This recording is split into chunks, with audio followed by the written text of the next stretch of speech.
নমস্কার আমার দেশপ্রেমিক এবং সচেতন বন্ধুরা, আশা করি আপনারা সবাই মানসিকভাবে অত্যন্ত দৃঢ় আছেন এবং আগামীর এক উজ্জ্বল ও অভাবনীয় ভবিষ্যতের পথে বীরদর্পে এগিয়ে চলেছেন।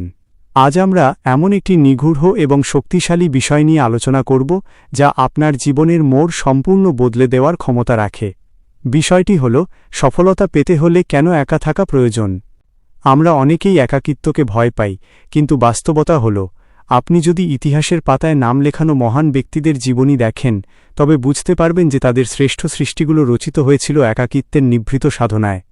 আজ আমরা জানব কেন এই নীরবতাই আপনার সবথেকে বড় অস্ত্র হতে চলেছে এবং কেন ভিড় থেকে নিজেকে সরিয়ে নেওয়া আপনার জীবনের সবথেকে গুরুত্বপূর্ণ সিদ্ধান্ত।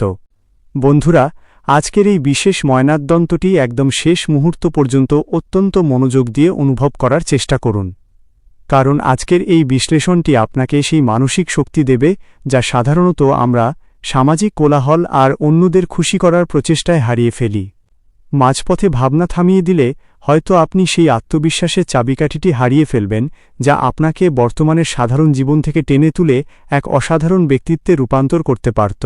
নিজের সক্ষমতাকে এক নতুন উচ্চতায় নিয়ে যেতে অন্তত আজকের এই কয়েকটা মিনিট গভীরভাবে আমাদের কথাগুলো শুনুন, কারণ এই শব্দগুলো আপনার ভেতরের সুপ্ত সম্ভাবনাকে জাগিয়ে তোলার এবং আপনাকে একজন অজেয় যোদ্ধায় পরিণত করার ক্ষমতা রাখে।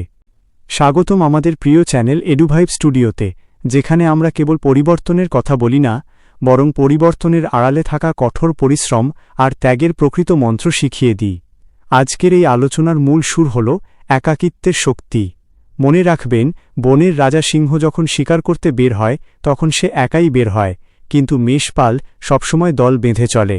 ভিড় আপনাকে সাময়িক সুরক্ষা দিতে পারে, কিন্তু তা আপনার নিজস্ব সত্তাকে গ্রাস করে নেয়। আপনি যখন একা থাকেন তখনই আপনি আপনার নিজের সাথে কথা বলার সুযোগ পান, নিজের শক্তি এবং দুর্বলতাগুলোকে চিনতে পারেন। এই নীরবতাই আপনাকে আপনার লক্ষ্যের প্রতি একনিষ্ঠ হতে সাহায্য করে এবং আপনার একাগ্রতাকে এক ধারালো তলোয়ারে পরিণত করে যা যেকোনো বাধাকে ছিন্নভিন্ন করে দিতে পারে। আপনারা হয়তো ভাবছেন, একা থাকা কি খুব কঠিন কাজ নয়? অবশ্যই কঠিন, কারণ সমাজ আপনাকে সবসময় অন্যদের সাথে তাল মিলিয়ে চলতে বাধ্য করবে। কিন্তু মনে রাখবেন, পাহাড়ের চূড়ায় যারা পৌঁছায় তারা একাই পৌঁছায়। এই সফরের এক পর্যায়ে আপনাকে আপনার সেই সব বন্ধু বা সঙ্গীদের ত্যাগ করতে হবে যারা আপনার সময় নষ্ট করে এবং আপনাকে লক্ষ্য থেকে বিচ্যুত করে। এই একাকিত্ব আপনাকে নিজের ওপর কাজ করার অসীম সময় দেবে। যখন অন্যরা উৎসবে মত্ত থাকবে, যখন অন্যরা ঘুমে বিভোর থাকবে, তখন আপনি আপনার নিভৃত ঘরে বসে নিজের দক্ষতা বাড়াবেন। আপনার এই নীরব সাধনাই একদিন আপনার হয়ে বিশ্বজুড়ে গর্জন করবে। যারা আজ আপনাকে একা দেখে উপহাস করছে, তারাই একদিন আপনার সাফল্যের সাক্ষী হতে লাইন দিয়ে দাঁড়াবে। নিজের জীবনকে কোনো সাধারণ ঘটনার ওপর ছেড়ে দেবেন না। মনে রাখবেন, একটি রকেট যখন মহাকাশে পাড়ি দেয় তখন তার গন্তব্যে পৌঁছানোর জন্য তাকে নিচের প্রতিটি অংশকে এক এক করে ত্যাগ করতে হয়। আপনার জীবনেও সাফল্যের উচ্চতায় পৌঁছাতে হলে অপ্রয়োজনীয় সঙ্গ ত্যাগ করা অনিবার্য। এই একা পথ চলা আপনাকে মানসিকভাবে এতটাই শক্তিশালী করে তুলবে যে পৃথিবীর কোনো প্রতিকূলতাই আপনাকে আর টলাতে পারবে না। আপনি যখন নিজের মনের মালিক হতে শিখবেন, তখন আপনি আর বাইরের কোনো সমর্থনের অপেক্ষা করবেন না। আপনার ভেতরের সেই স্থিরতা এবং গভীরতাই আপনাকে ভিড়ের মধ্যে এক রাজকীয় পরিচিতি দেবে। পরিশেষে এটাই বলব, একাকিত্ব কোনো অভিশাপ নয়, বরং এটি হল শ্রেষ্ঠত্ব অর্জনের প্রবেশদ্বার। নিজের লক্ষ্যের প্রতি অবিচল থাকুন এবং এই নীরবতার সময়টিকে আপনার জীবনের শ্রেষ্ঠ সম্পদে রূপান্তর করুন।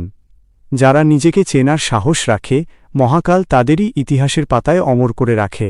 আপনাদের এই অটল সংকল্প আর একাগ্রতাই একদিন বিশ্ববাসীকে অবাক করে দেবে। সত্যের এই পথে এবং শোষণের বিরুদ্ধে আমাদের এই লড়াইকে আরও শক্তিশালী করতে আমাদের সাথে থাকুন। সুস্থ থাকুন, সচেতন থাকুন এবং এডুভাইব স্টুডিও এর সাথে আপনার জীবনের নতুন অধ্যায় শুরু করুন। আপনাদের এই জয়ের যাত্রা আজ থেকেই শুরু হোক। কৃতজ্ঞতা এবং ভালোবাসা রইল।